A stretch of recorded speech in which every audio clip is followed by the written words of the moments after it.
Um bom dia a todos vocês que estão nos acompanhando nessa continuação do Evangelho de João. Nós estudamos a palavra de Deus livro por livro, capítulo por capítulo, versículo por versículo, e nós estamos no capítulo 12 de João essa manhã. Então convido você a abrir a palavra de Deus comigo, João capítulo 12, a partir do versículo 12. Nós vimos na semana passada uma história muito linda e importante, né, nessa trajetória de Jesus, entrando agora na última semana, né, antes da Páscoa. E a gente se perguntou, né, o que aconteceu ali. De um lado foi adoração, do outro lado foi encenação, né? Jesus, antes de chegar em Jerusalém, ele parou para visitar os seus amigos Maria, Marta e Lázaro. Num jantar muito especial, Maria teve a oportunidade de expressar todo o seu amor a Jesus. O que ela fez? Ela pegou um perfume muito caro e ungiu os pés de Jesus com esse perfume. Um ato de adoração extraordinário. E mal sabia ela que ela estava fazendo isso para o sepultamento de Jesus. Por outro lado, a gente viu Judas, né, resmungando, criticando esse ato com um argumento super espiritual, né, de vender esse perfume para usar em favor dos pobres. Mas João deixa bem claro, Judas era impostor. Ele só pensava em si mesmo, não estava pensando nos pobres, ele ainda roubava dinheiro no caixa. Essa encenação da vida de Judas levou ao fracasso total, né, da vida dele. E ainda foi descoberta depois, mas o ato de adoração, essa adoração genuína da parte de Maria foi conhecida no mundo inteiro, assim como Jesus predisse. Hoje nós vamos falar sobre expectativas erradas. E você deve ser igual eu, igual todos aqui em casa. Se alguém tem expectativas erradas em você, isso entristece, não entristece? Imagina, por exemplo, todo mundo espera você naquele sanduíche, né, naquele lanche, pedir o dobro de queijo. É com certeza que ele ou ela vai pedir, sendo que você nunca gostou de queijo. Bom, como você se sentiria? Se for uma pessoa que nunca te viu na vida, tá bom, como vai saber? Mas se é alguém que já viveu com você há anos, é meio triste, né? É triste porque parece que a pessoa que deveria te conhecer não te conhece tão bem assim.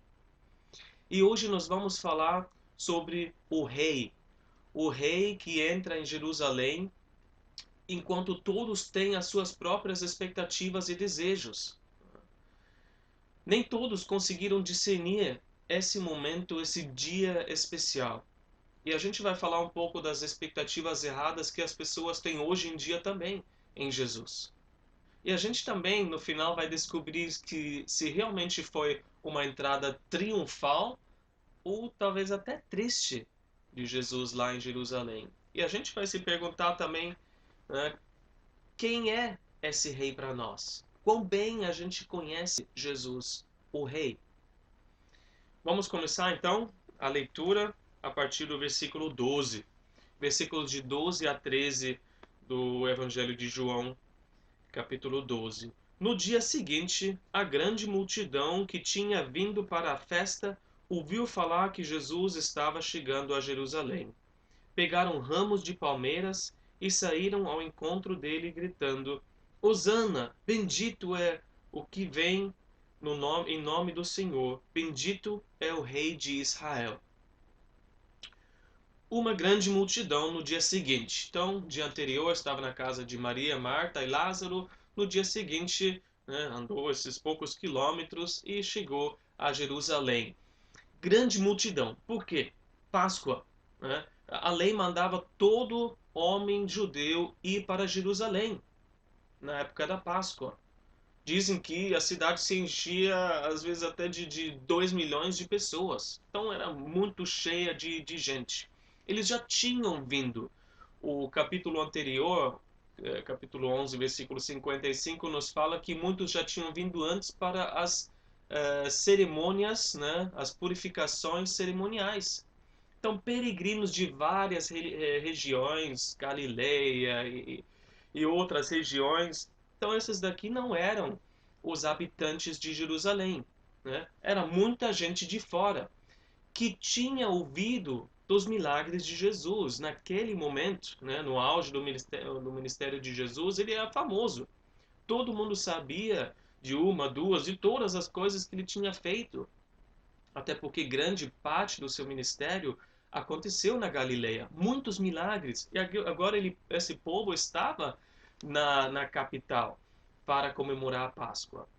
E mais ainda, versículo 18 do nosso texto nos diz, mais ainda depois do milagre da ressurreição de Lázaro.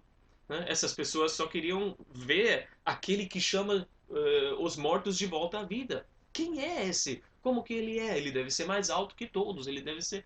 E assim, todo mundo pensando, né? E criando expectativas.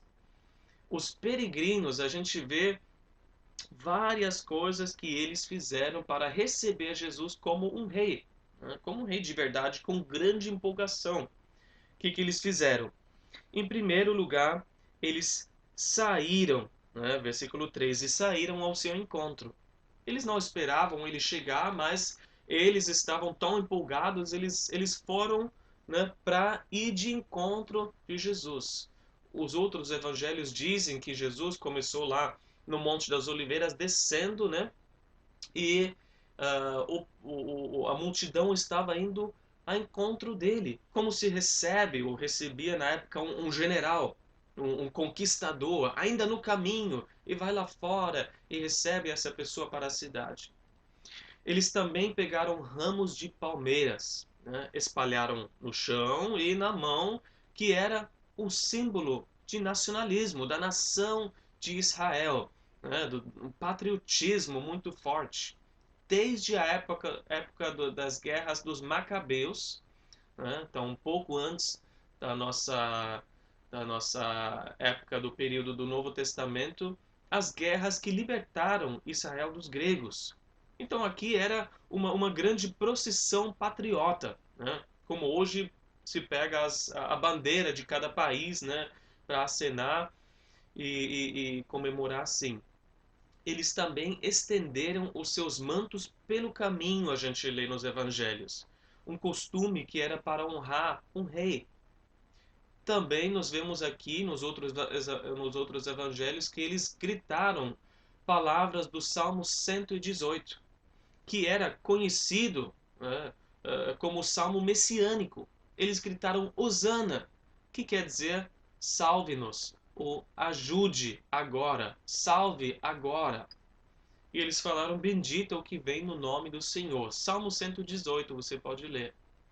Salmo 118 fala esse bendito seja, né, que vem no nome do Senhor. E aqui a gente vê que eles ainda falaram, bendito é o rei de Israel, dando esse título para ele. Sendo que existia um rei na época, que era o Herodes, né? O único rei naquela época que era um fantoche dos romanos. Então, gritando rei de Israel, era um rei em oposição ao rei que os romanos, né, aceitaram. Um rei em oposição ao governo romano. A gente entende, então, aos poucos, por trás a atitude desse povo. Eles estavam esperando quem? Um grande líder da nação para libertar Israel dos romanos. Finalmente a gente vai estar livre. O Messias está vindo com poder sobrenatural para nos libertar. Imagina o que o Messias pode fazer. Alguém que pode ressuscitar os mortos. Esta aqui ajuda muito numa campanha militar. Alguém está ferido? Cura Jesus. Alguém morreu? Ressuscita. A gente vai ganhar. O que mais o Messias poderia fazer para eles, né? Multiplicar pão, peixe, não vai faltar nada. Agora a gente vai, né, botar esses humanos para fora. E ainda levantar a nação acima de todas as outras nações para nunca mais ser oprimida. Eram essas as expectativas. Então, Hosana, Hosana, salve agora, representava uma expectativa, um desejo nacional, mas com certeza também um desejo pessoal. Cada um daquela multidão estava ali com a sua expectativa, o seu desejo pessoal, pensando no seu próprio milagre. Queria alguma coisa de Jesus, né? Salve agora a minha reputação, salve agora meu emprego, salve agora minha mãe da doença, salve agora meu filho lá na prisão, salve agora a gente da humilhação pelos romanos. E da mesma forma, pessoas hoje vêm com expectativas erradas a respeito de Jesus. Eles esperam que Jesus faça todos os seus problemas desaparecerem, né? Faz tudo sumir, Jesus. Eu quero ter uma vida tranquila. Salve agora. Salve dos problemas financeiros. Salve e cura da enfermidade. Liberta a gente dos governantes que nos oprimem. Que no final, né, é sempre o governo que está errado, que é a culpa do governo de tudo, né? Use o seu poder, Jesus, em meu favor, para eu poder uma vida tranquila, para eu poder conseguir os meus desejos. E assim as pessoas pensam até hoje. Mas existe pior do que isso. Existe pior que é não ter expectativa nenhuma, porque nem sabe quem é.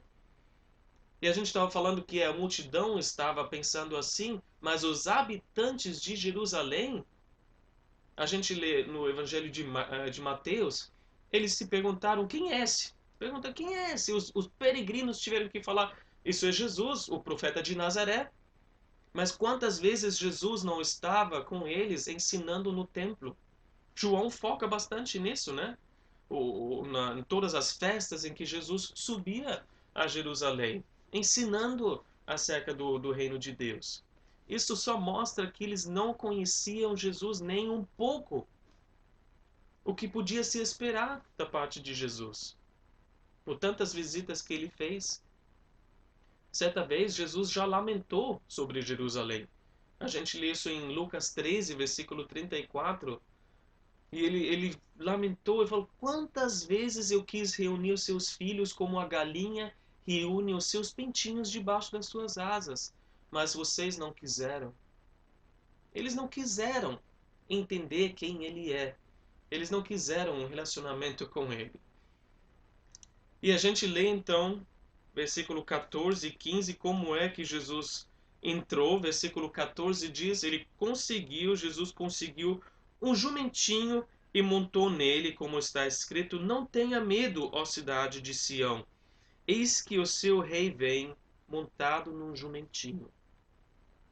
Como é que Jesus estava entrando? Ele conseguiu um jumentinho.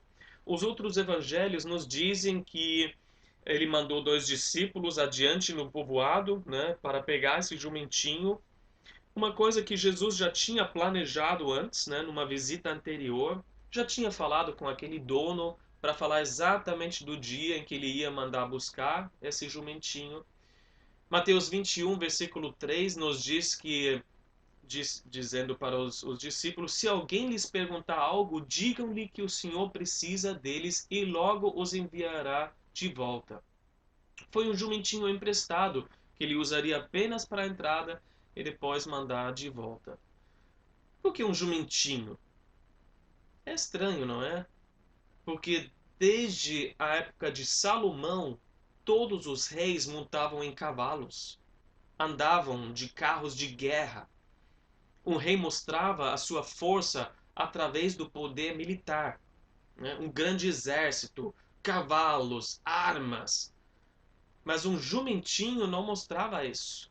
Um jumentinho era um animal de paz. Era o transporte de um comerciante. Era uma caravana que vinha com um propósito pacífico, que mostra Jesus como príncipe da paz, como as profecias dizem. Ele não era nenhuma ameaça, nem para os romanos, nem para as autoridades religiosas, né? Ele não entrou em Jerusalém com uma legião de soldados como Pilatos, por exemplo. Ele não usou armas ou violência para convencer ou forçar aquele povo em submissão. Bem diferente do avanço de outras religiões como o Islã, né, que desde o começo tem se espalhado pela espada. e principalmente no início. Qualquer outra pessoa também não precisava temer ou se sentir ameaçado. Não, ninguém precisava temer. Assim como a profecia diz, não tenha medo. Por quê? Porque a natureza do reino de Jesus é totalmente diferente. É Jesus que disse isso. João 18, versículo 36, Jesus falou: O meu reino não é deste mundo. Se fosse, os meus servos lutariam para impedir que os judeus me prendessem. Mas já que não estão, os meus servos também entenderam que a natureza do meu reino é diferente. É um reino de paz e não de guerra. É um reino espiritual e não militar. O povo, porém, estava esperando outro tipo de rei. O rei que iria salvar eles dos opressores. Mas Jesus veio para salvar de algo muito pior, do pecado. Do pecado. Jesus trouxe a verdadeira paz, que é a paz com Deus. Não apenas a ausência de circunstâncias difíceis na nossa vida. Não, ele trouxe paz com Deus, porque todo pecador é inimigo de Deus por natureza. Está em guerra com Deus. E o que mais ele precisa é ter paz com Deus. Ele nem sabe disso. Ele corre atrás de outras coisas, acha que precisa de qualquer outra coisa, preenche a sua vida, correndo freneticamente atrás dessas coisas e nada satisfaz, nada traz paz. Só encontra paz no coração, só encontra descanso para a sua alma quando finalmente se rende a Deus. Quando finalmente confessa os seus pecados e recebe o perdão, colocando a sua fé no sacrifício de Jesus. Romanos 5, versículo 1 diz: Tendo sido, pois, justificados pela fé, temos paz com Deus, por nosso Senhor Jesus Cristo. Temos paz com Deus, por causa daquilo que Jesus fez. Como Jesus fez isso? Ele entrou nessa cidade, na verdade, muito mais como um cordeiro. Na semana antes da Páscoa, né, a cidade estava cheia de cordeiros. Peregrinos, eles já traziam os seus cordeiros de casa para o sacrifício. O dia inteiro, você imagina entrando pessoas na cidade e levando os seus cordeiros, né? Imagina o barulho. Aí, enquanto Jesus entrou, ali também entraram os cordeiros junto com ele, né, sendo levado pelos peregrinos. O historiador Joséfo ele fala que um ano eles contaram tinha mais de 250 mil cordeiros sendo sacrificados. Imagina cabendo todos esses animais na cidade, com todo o movimento que já existia. Jesus não veio para conquistar, não veio para forçar seu governo sobre as pessoas, mas ele veio para se render. Ele veio para se apresentar como sacrifício no lugar de todos. Isaías 53, versículo 5 nos fala que ele foi transpassado por causa das nossas transgressões. Foi esmagado por causa de nossas iniquidades. O castigo que nos trouxe paz estava sobre ele, e pelas suas feridas fomos curados. É isso que nos trouxe a paz. Que ele foi transpassado, que ele foi esmagado, que ele foi castigado por causa das nossas iniquidades, os nossos pecados. Sim, Jesus é o rei, mas essa placa, Rei dos Judeus, estava onde? Estava montada em cima da cruz. Sim, Jesus é rei, ele recebeu uma coroa, mas não foi uma coroa de diamantes, de brilhosa, né? Mas foi uma coroa de espinhos. Os insígnios, né, do seu reino não eram um cetro magnífico, né? Uma maçã de ouro, como mais tarde na Idade Média. Não, eram os cravos nas mãos e nos pés. Mas ele não é o Rei da Glória? Sim, ele é o Rei da Glória. A gente lê o Salmo 24, né? Ele é o Rei da Glória, valente nas guerras, Senhor dos exércitos. Sim, Jesus é assim. Mas a gente vai ver Jesus assim na sua segunda vinda, que está por vir. Quando Jesus voltar, Apocalipse 21, versículo 11, sim, ele virá de cavalo de guerra, né, de cavalo branco. Rei dos reis, Senhor dos senhores, ele vai derrotar todos os seus inimigos. Mas o livro de Apocalipse mostra Jesus também assim, como leão e como cordeiro. Na primeira vinda, ele veio manso e humilde como o cordeiro. E quem discerniu esse tempo se alegrou. Porque se a gente lê Zacarias 9, versículo 9, né, que é essa profecia do versículo 15 que a gente tem aqui, Zacarias 9, 9, Jesus cumpriu essa profecia na sua primeira vinda. E o profeta disse: Alegre-se muito, cidade de Sião, exulte Jerusalém, eis que o seu rei vem a você, justo e vitorioso, humilde e montado num jumento, um jumentinho cria de jumenta. O rei vem para você. O rei Jesus veio do céu para a terra, porque ninguém jamais iria conseguir chegar no céu. Ninguém é bom o suficiente para entrar no céu. Todos nós somos pecadores, não tem como entrar no céu. Por isso Jesus, o Rei, veio até nós. Ele trouxe o céu para nós. O justo morreu pelos injustos. O sacrifício perfeito que Deus o Pai aceitou. Isso foi Jesus. E ele foi vitorioso, como a profecia diz. Ele venceu o pecado, a morte, Satanás, todos os nossos inimigos. Ele veio humilde.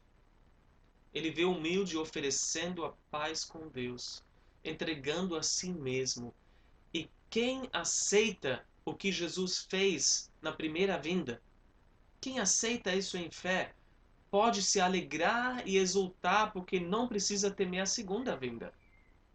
Mas quem rejeita esse rei vai ter que dobrar os seus joelhos, querendo ou não, na segunda vinda, diante desse rei conquistador que virá. Então, quais as suas expectativas em Jesus? Você espera obter o poder de Jesus em teu favor para viver a vida que você deseja? Então, primeiro, a gente vê através dessa passagem, primeiro, aceita que Jesus morreu por você. Lembra que Jesus não veio para facilitar a sua vida, para te dar uma vida mais tranquila, mas para te salvar dos teus pecados. Aceita que ele veio como cordeiro que tira o pecado do mundo. E depois você vai ver a força do leão da tribo de Judá também. Não é que Jesus era fraco, era impotente, não tinha poder como ser humano. Os evangelhos nos contam. Ele podia chamar 12 legiões de anjos na cruz, mas não chamou, porque não era esse o propósito. Ele sabia, a gente vai ver no próximo capítulo de João, sabia que o Deus, o Pai, havia colocado todas as coisas debaixo do seu poder. E o que ele fez? Ele lavou os pés dos discípulos, ele se humilhou, foi manso e humilde. E o jumentinho é um símbolo disso. Não apenas em contraste com o cavalo de guerra, mas o jumentinho era manso. E manso não quer dizer fraco, sem poder. Manso quer dizer poder sob controle. Na verdade, era um jumentinho. Um jumentinho que é que ninguém ainda tinha montado nesse animal. Um animal que ainda não tinha sido domado.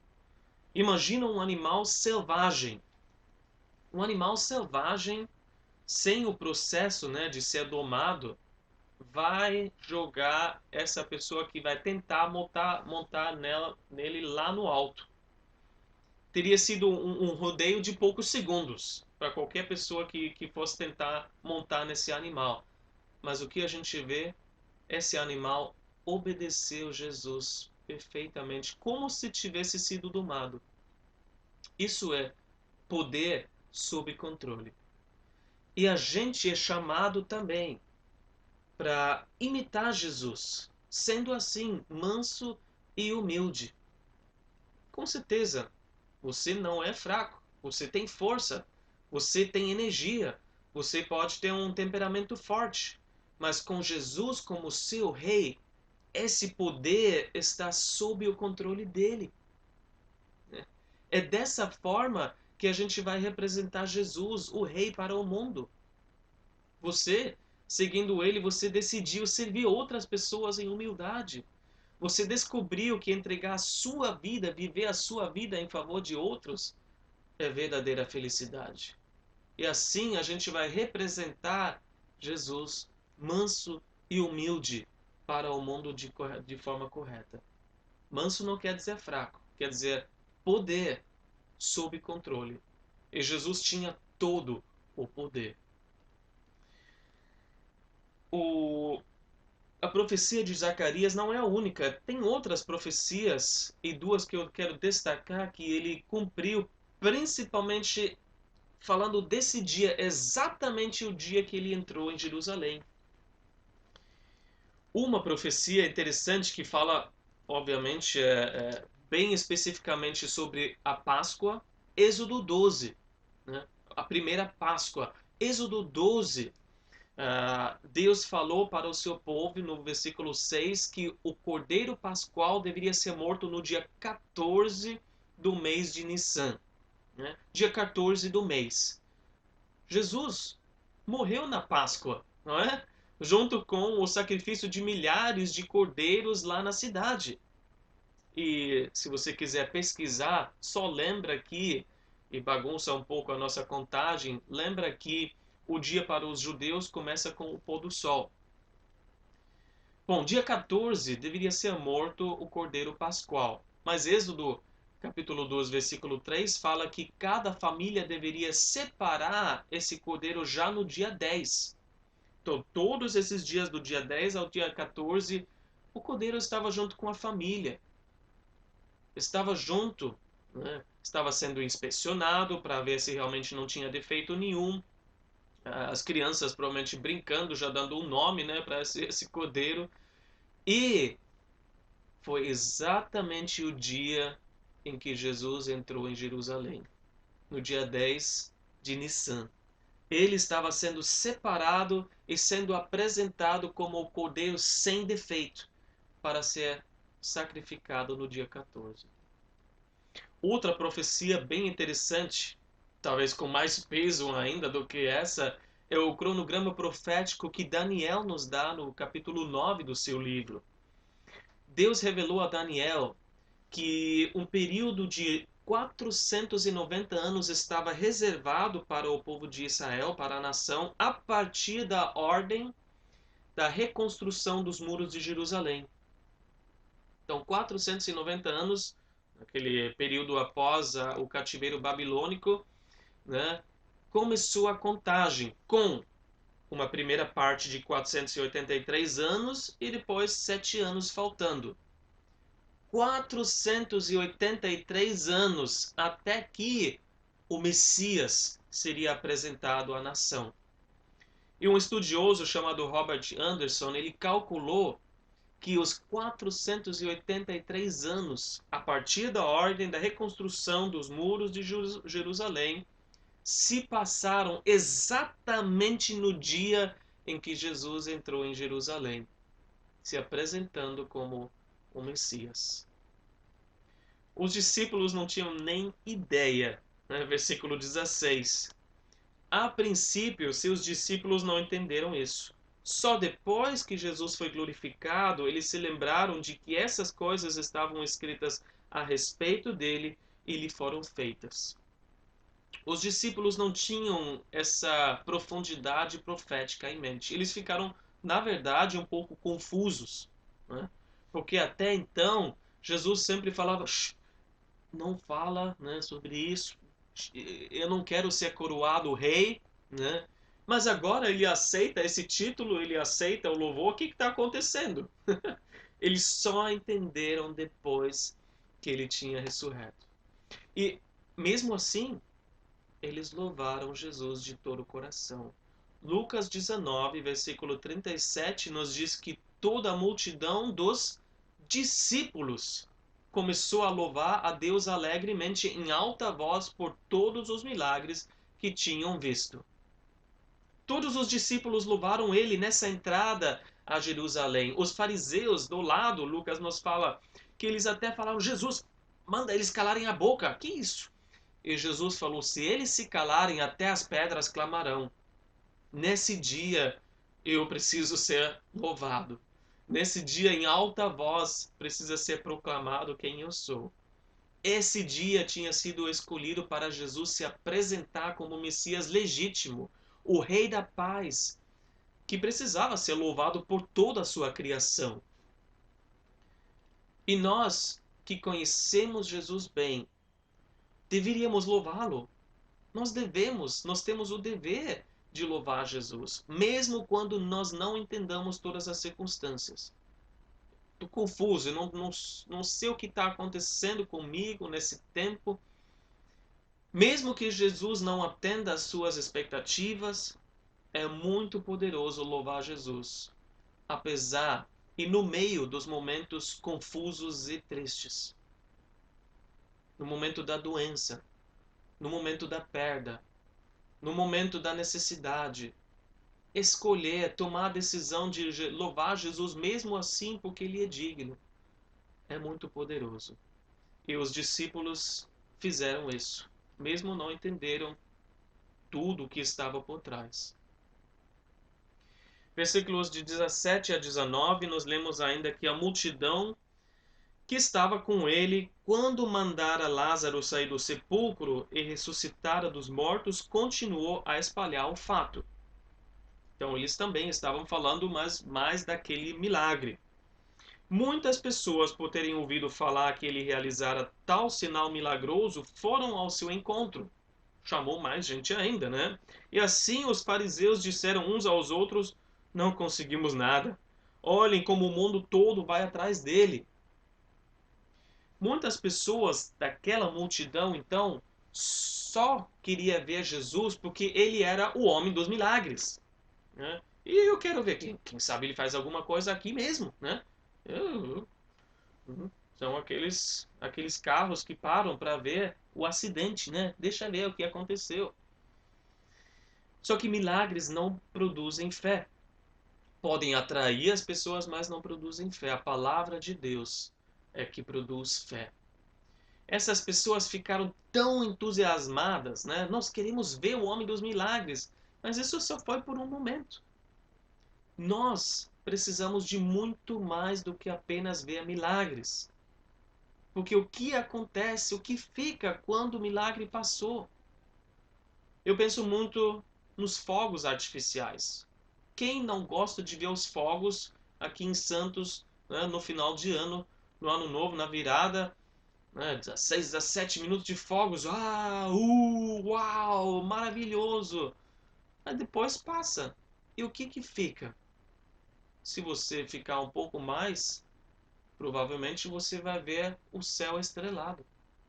Existe algo muito mais duradouro do que os fogos artificiais, que são as estrelas no céu brilhando. E que a gente tenha um relacionamento duradouro assim, que não se baseia em milagres, porque essa multidão correu atrás dele hoje e amanhã não queriam mais saber dele. Não dá para confiar numa multidão assim. Na verdade, foram eles que naquele dia gritaram: bendito seja aquele que vem no nome do Senhor. E poucos dias depois que eles começaram a descobrir que não era o Messias que eles esperavam, poucos dias depois foram eles, a mesma multidão, que gritou: crucifica-o, crucifica-o. Você vê que a multidão é inconstante, que corre atrás dos milagres. Até os fariseus aqui ficaram frustrados, né? Porque eles olharam para tudo isso e falaram: e agora? O nosso plano foi por água abaixo. Eles, na verdade, não queriam nem prender Jesus durante a festa, os evangelhos falam, mas por causa dessa amostra aqui, eles decidiram sim tomar alguma atitude imediata. E mais uma vez, uma afirmação deles assim como de Caifás anteriormente, mas uma afirmação se torna profética.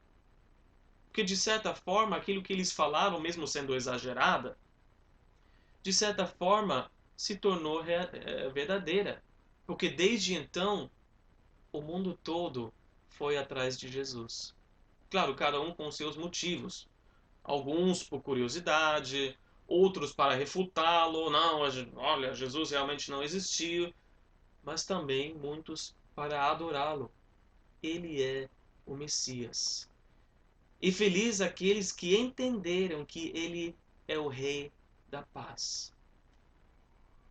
Mas eu quero terminar com uma passagem em Lucas 19, que nos fala que realmente aqueles da cidade não entenderam.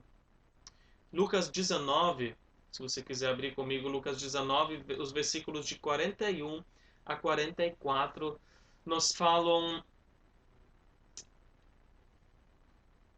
o seguinte aspecto dessa entrada triunfal, que vai abrir os nossos olhos um pouco.